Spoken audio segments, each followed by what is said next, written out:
So what do you say if you don't know how to express how you feel? Where do you start?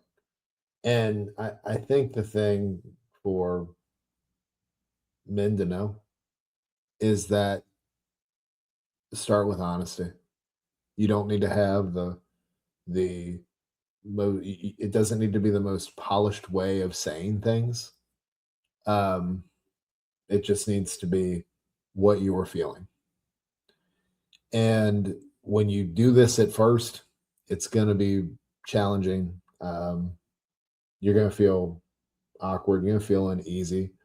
Um, but it's okay because you're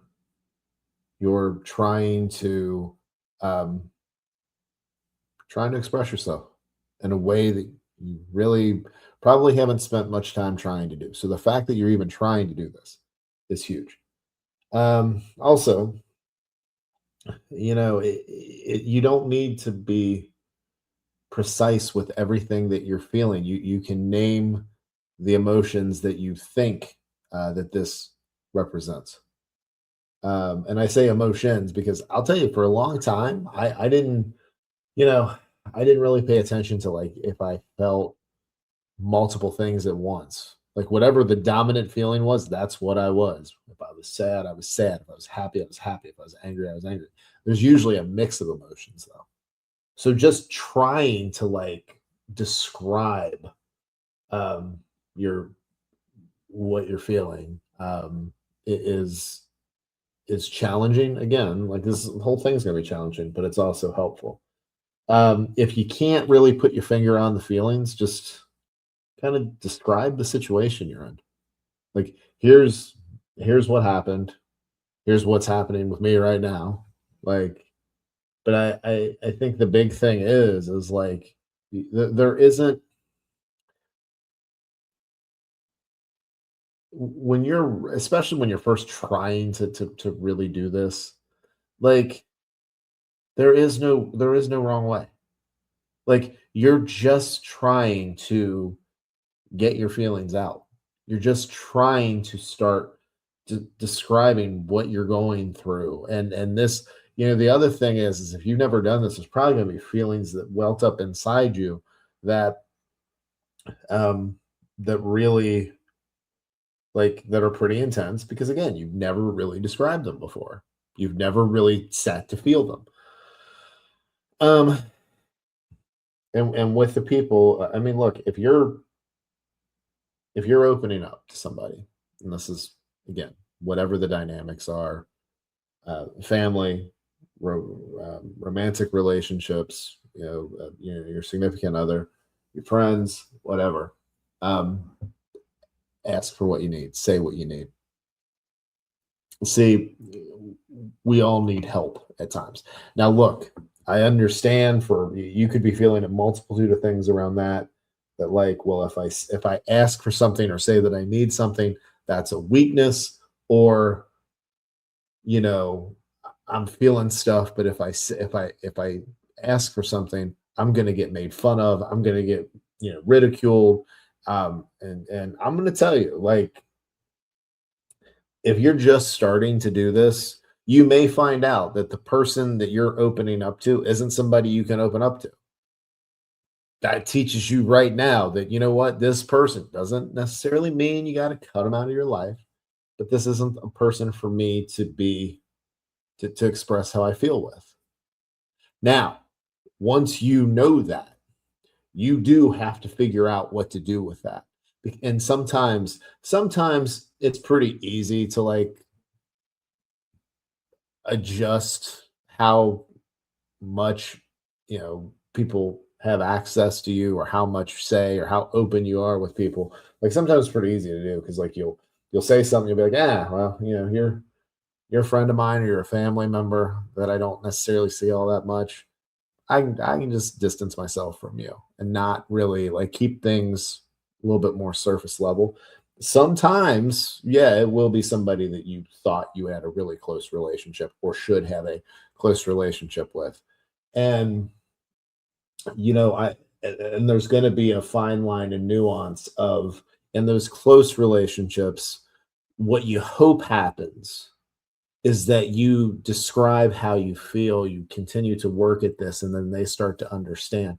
Because there's also a really good chance, again, regardless of the dynamic, um, that if you haven't necessarily been opening up to them as much, they probably haven't been opening up to you as much. And this whole thing is new to both of you. And look, a lot of times, and you've probably been there too. I mentioned the example of like when if you're in a friends group and you say that you need help, you might feel like you're going to get ridiculed. Maybe you ridiculed somebody that was trying to open up to you before, right? We're trying to figure this stuff out. We're trying to untangle it. I think in those closer relationships, if somebody truly values you and they see the effort and they see that you're trying to open up to them, they're trying to open up to you because this is going like these are dynamics. It's not just you opening up in a box, it's the other person in the conversation. As a matter of fact, that's why a lot of times what we like the whole premise of everything we're doing here is getting the conversation started.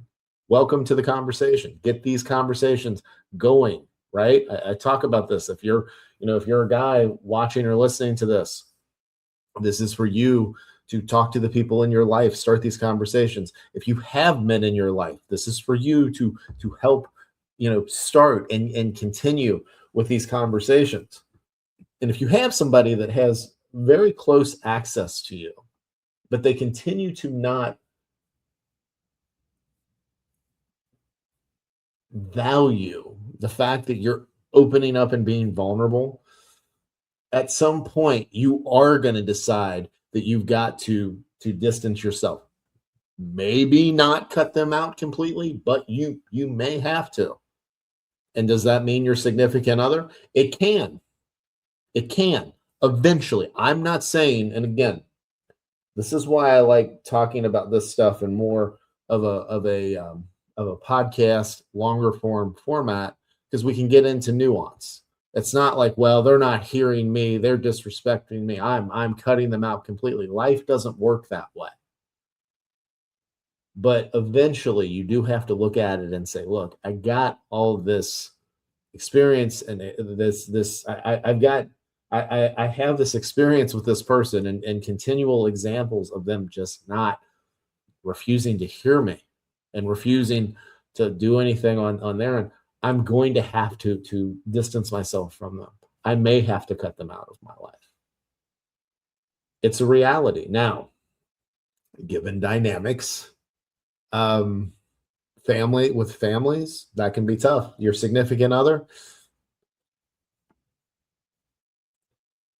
I think there's a lot of people that stay in situations that they don't want to be in anymore, that are long past the point of being beneficial. Now you hope, even after years, and maybe this is what you hold on to, you hope. I do believe that people can change. I do believe that people that have become disconnected, and again, this is in all dynamics, not just romantic relationships, can reconnect.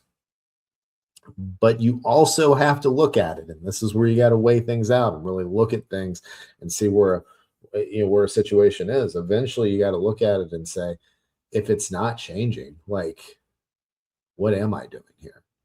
Because you absolutely, everybody listening or watching this, you deserve to be heard and understood by the people closest to you. And it's tough because when we haven't been saying this stuff, when weren't really taught how to do this, we find ourselves in situations where we're very close to people, but we're feeling like we're so far apart from them at the same time because we can't open up and say what we think and feel.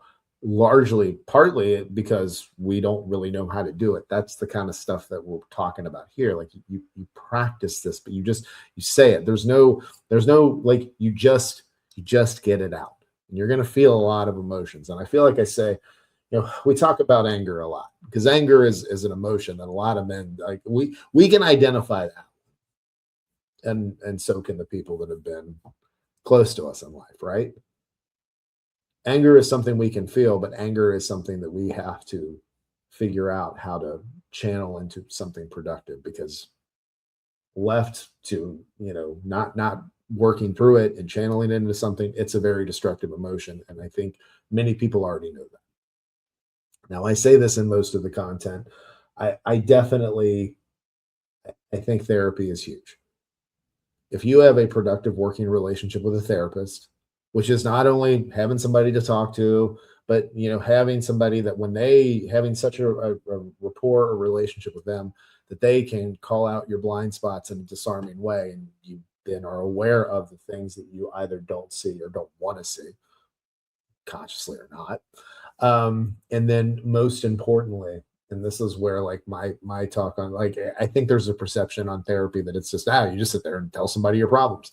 I think the biggest thing with therapy is you those blind spots are uncovered, and then there's tactical stuff that's then talked about between you and your therapist, and that's the work that you do outside of therapy, whether we're talking in between sessions, whether you move on from therapy. Like, you'll always be working, you'll have stuff to actually work on. So it's not just like sitting there and talking the entire, like, there's more to it. That's part of it. I mean, you're opening up about things, but there's actual tactical action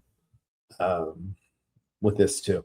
But I mean, like, the whole thing about saying what we need, like, we have to be able to say what we need. We and what we want, what we feel. Like, being closed off, pressing this stuff down, shoving this down, not talking about it. It's done a lot of damage, right? There's a lot of there's maybe numbness, maybe a lot of pain inside. I want you to be able to work through the stuff that you're feeling. I want you to be able to develop close relationships with those people that you hold close to you. And when you're talking about, like, this is, I mentioned earlier, it is awkward. There is a level of discomfort to this stuff. It's very nuanced, and it does take a lot of practice. But I really do think that if you start really trying to open up and trying to communicate, I think it's going to work out well for you in the long run. Things will work out. You will have some closer relationships. You will have to cut some people. You will have to cut some people off, let them go. You also will have to adjust some of the connections and relationships that you have. But you'll also, some of them will become more fruitful. Might be the ones that you have right now, might be completely different ones. But it will be, I think, in your best interest moving forward. So that is what I have for you. So if you're listening on the podcast, welcome. If you're brand new, if you like what you're hearing, please go ahead and subscribe. Once you're subscribed, please rate and review, and then also share this with anyone you think that would benefit from listening. If you're watching on YouTube, you're brand new, welcome. If you like what you're seeing, what you're hearing, please go ahead and subscribe and share the video with anyone that you think might benefit from it. And also on YouTube, they're probably, depending on when I wrap this up, they're showing you a video that they think you would like to watch. So if you want to watch it, check that out. Don't spend all day going on the YouTube rabbit hole. I'm much happier with you, taking the stuff that, hopefully the stuff that we talk about here, get you thinking about stuff and how you can apply it in your actual life. That's what I want you to do. So anyway, but that is what I have for you. Thank you as always for listening and watching. I'll talk to you again real soon.